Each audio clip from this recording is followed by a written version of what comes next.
G'day everyone, Eric here. So it looks like Transformers 1 flopped. It's a good movie from a narrative sense. I for one greatly enjoyed it, but the numbers are in and they aren't good. This is unfortunately yet another failure for the Transformers brand. A brand that has been on a downward trajectory for the better part of 10 years now. Today I want to take a very honest look at the current state of the brand and discuss how it ended up this way. The Transformers brand is split between three distinct but connected subcategories: movie, TV, and generations, none of which show prominent signs of health in 2024. As I said in the opening, Transformers 1 flopped. $75 million to produce, plus an unknown amount on marketing, versus $40 million in domestic box office revenue as of the 26th of December, when I'm writing this. If you know anything about how films work, that $40 million is a deceptive number as it includes the cinema's cut. Once you add the cost of marketing and remove the cinema's cut, those numbers would look a lot more dire. Movies typically don't do better at the cinema as time passes, and the opening weekend gives a good indication of overall performance, hence why one is being hurried onto streaming. Failure. I think this was a very real possibility before the movie was released, hence the poor marketing and anemic toy lineup. No one ever had faith in it. Love them or hate them, when the Michael Bay movies started, they were a cultural phenomenon. The first film did over $700 million at the box office and catapulted the brand to new heights. The success of that film is why we have generations today. That film single-handedly generated an unprecedented demand for Transformers products, just like how Transformers Armada did prior, but at a much larger scale. Revenge of the Fallen beats that original film by a further $100 million, breaking the $800 million mark. Then Dark of the Moon breaks $1.1 billion, nearly twice the amount generated by the first film. The fourth film, Age of Extinction, managed to match Dark of the Moon by breaking past $1.1 billion as well. Then things jump off a cliff. The Last Night does worse numbers than the first film, unable to break $700 million. Neither the fan favourite Bumblebee nor Rise of the Beasts managed to break $500 million. Now we have one which may only generate a tenth of what Rise of the Beasts did. There are a few things at play here. The movie franchise is 10 years old by the time of The Last Night. It's become tired and old. Audiences are fatigued. The movies have nothing new to bring to the table. It's just some variants on the first film, both visually and narratively. The shock and awe of the first film has worn dull and uninspiring with time. The stories are not good enough to keep people coming back, and what worked in 2007 didn't work in 2017, let alone 2023. Furthermore, those first four films, the successful ones, are not looked upon fondly anymore. While they are Transformers to a generation of kids, they are also seen as genuinely bad movies and mocked online by both hardcore and casual fans. The legacy of that first film, and by extension the film series, has become tainted with time and hindsight. So let's jump to TV. As of writing, Earthspark has been cancelled, apparently for low toy sales, replaced by a new series called Cyberworld, which we've yet to see. Earthspark had a bit of controversy surrounding it, but it's ultimately irrelevant to the discussion. Whatever audience it did manage to find wasn't enough to sustain it. That's all that really matters at the end of the day. It failed to sell toys, meaning it failed at its primary objective, its reason to exist, selling toys. Never forget, that's why this media exists, to sell toys. So let's go back. Cyberverse was more successful than it appeared from an adult fan perspective. As an adult fan, it was childish and hard to watch, while the toys were action feature heavy in the worst ways possible. It wasn't a case of cyber keys or minicons, but toys that don't fully transform to accommodate an action feature, or the action feature itself wasn't appealing, such as the Energon armor. The toys also had very obvious cost-saving measures.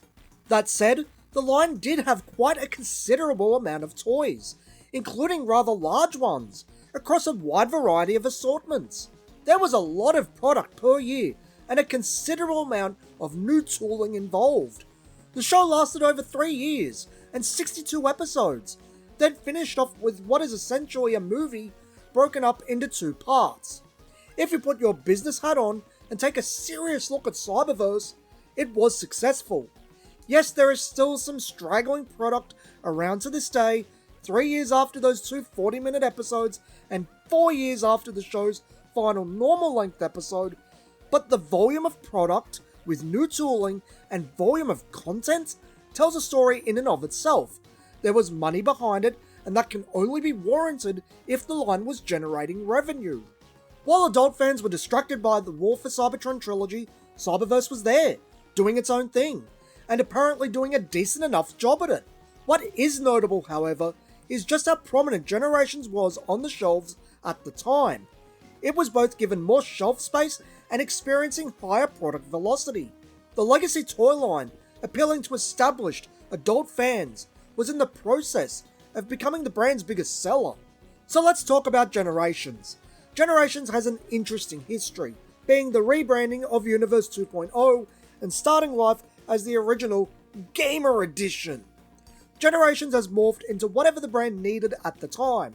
A celebration of the 30th anniversary? It was that.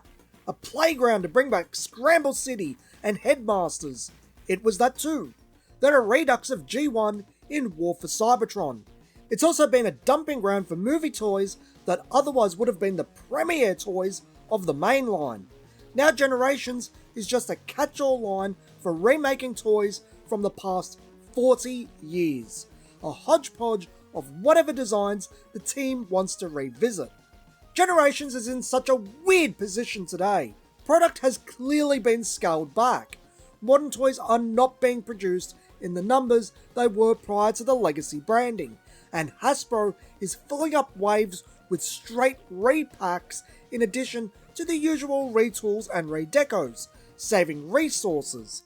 Yet, it doesn't feel like it's dying, at least not on an industry-wide scale. Many prominent brands from both Hasbro and Mattel are behaving in this exact same manner. Smaller runs, repacks of popular toys, going back to popular designs and making new tools for them. The only way Generations is dying is if the industry itself is dying, which may have more truth to it than you'd think. This ties into the relatively new concept of the kidult, and the statistic that adults are now the largest buyers of toys. While discussed as a "we didn't Reddit" moment by some in the community, as if the volume of adults buying toys overtook that of children, that's not the real story thanks to some deceptive journalism. Here is an exact quote from a CNN article on this topic. Consumers 18 years of age and up spent $1.5 billion in toy-related purchases in the period from January through April, overtaking the 3 to 5 year old demographic as the most important age group for the toy industry, according to a new report from market research firm Circana. So, what are the actual facts here? Adults spent $1.5 billion on toy purchases for themselves during that time frame.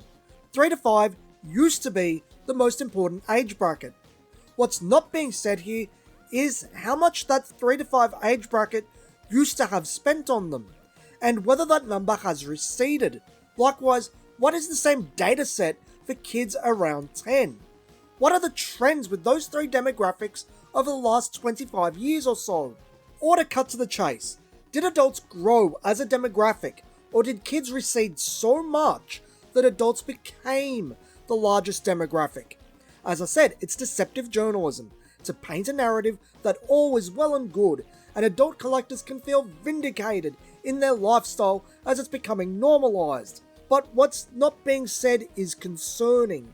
If the market as a whole shrank, which I feel is a reasonable takeaway from the CNN article, of course you'd produce less, so that the sales velocity is maintained. The toys are still selling through, but to prevent product stagnation, less product is being produced. If you're producing less, the cost per unit goes up, so you can balance the books with more repacks, redecos, and figures requiring minimal tooling, less work per item.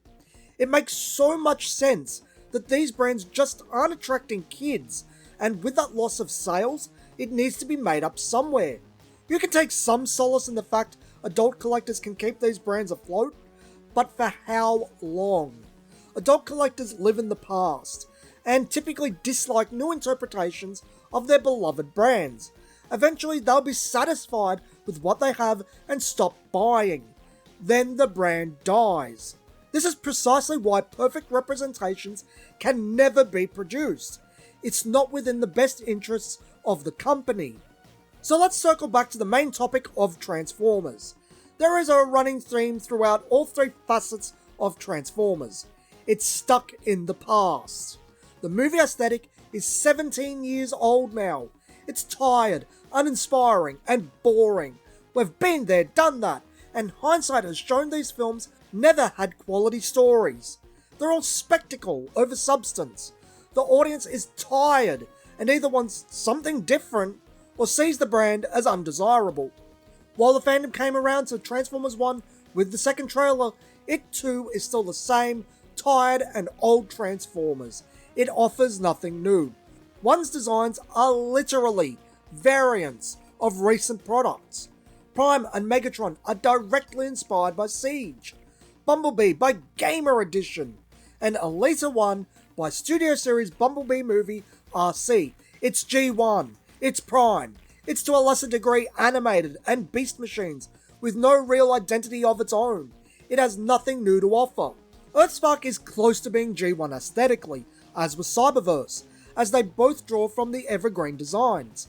Nothing new, just what Transformers became, repetitive. Going back further, Robots in Disguise and Prime both drew from the movies. Both had a couple of things here and there that were interesting, but overall inspired by things we've seen before, no identity of their own, generic Transformers products.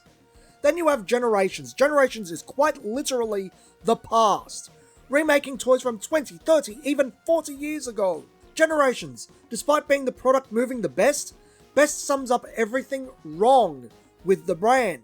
Transformers as a whole has nothing new to offer anyone. It's tired and boring. It's all things we've seen before. It's becoming the next G.I. Joe and Masters of the Universe. Something for people that grew up with it but fails to capture a new audience. So I want to go back to the past too, as Transformers has been in a similar position before, twice in fact, both happening in the span of 10 years. Let's start with 1995, Generation 2. G2 had to battle Power Rangers in its prime, when Power Rangers was a cultural phenomenon. G2 underperformed. It lasted the normal 3 years for a successful toy line, so I wouldn't say it failed, but it clearly underperformed compared to Hasbro's expectations. This was the second failure in a row as G1 gradually went down to cancellation for the American market in 1990. What did Kenner's staff do? They reinvented Transformers for a new generation. Trucks, cars, and planes aren't working? Let's be creative. Let's try animals. The robotic look isn't working. Let's make them rounder, smoother, more organic, taking visual cues from the Guyver. The Transformers branding has become toxic due to G1's demise and G2's underperformance. Minimize it for the new Beast Wars branding. Coupled with a compelling and well-made show, it was a success. A big success. It revived the brand. Beast Wars was never on the level of Power Rangers or Pokemon, the brands that were popular before and after it, but it did very well and achieved what it had to do. The second event was in 2000. Beast Machines didn't do well and was deemed a failure. Kids didn't want the toys and didn't watch the show. It couldn't capitalize upon Beast Wars' success, something that can be attributed to Pokemania. There becomes an effort to shift gears back to what Transformers once was, while also being something new. Car Robots is brought in as a stopgap and to reintroduce the idea of vehicle Transformers while work is done on Transformers Armada. Drawing from both the Pokemon and anime crazes at the time, Armada completes the shift back to vehicles, while also doing completely new designs. A combination of reading the market and doing something fun. Adult complaints be damned. Armada reinvigorated the brand to the point of the stores asking for more product. Armada generated that level of demand. Those are two of the Transformers boom periods, the others being G1, the progenitor of the brand, and the first 3 live-action films, back when those were fresh and original with an entirely new aesthetic. That is the recipe for success with these legacy brands. New, fresh, original. Take the core concepts and build from there, not being religiously devoted to the past. You have to offer something new for the new generation. It has to be something meaningful. It can't be what mum and dad played with or superficial in nature. It has to look and feel new, contemporary, and be appealing. There is this idea that kids grow out of toys younger and younger these days, about 8. I'm not sure how much I buy that. That presumes millennials didn't have internet access or social media. That presumes that video games or online games are a recent affair, neither of which are true. Likewise, Moose is doing just fine appealing to kids and reading the toy aisle. I'd say Beyblades are too. The latter of which is notable, as Beyblades are reinvented every few years to offer something new, fresh, and exciting. If Transformers is receding as a brand as it appears, just like all the other legacy brands, Star Wars, Marvel, G.I. Joe, Masters of the Universe, Ninja Turtles, all of them, it's all the same problem across the board. They are being choked to death by the past, and the people behind them aren't true creatives. They can't comprehend what the core identity of these properties is, so they can't take that core and create something new with it, something contemporary and appealing. They can only realize and tweak designs that already exist. Evidently, they can tell compelling stories if they want, as evidenced by Transformers 1, but that's unfortunately rare. These people are very talented fans of the properties, not creatives. The stark reality is that Transformers as a brand needs to be reinvented, and it needs a big push. More like Transformers Armada than anything we've seen since 2007. A big deal. The reinvention of Transformers needs the Transformers branding cast aside for its own branding, just like Beast Wars. Let's give the Transformers name a little break. Most importantly, it needs to be something fresh, something we haven't seen before, something that would appeal to kids, and something fun. A new look is imperative, but I'd go so far as to distance the brand from the established characters, create new ones, or at the very least, consider underutilized ones with different visuals that would appeal to kids. It just has to be something different and appealing. It absolutely can't be derivative of 1984 or 2007. If you thought today's video was interesting, be sure to like and subscribe for future toy content. It helps out a lot. Till next time, friends, this has been Eric from Toys Down Under, and thanks for watching.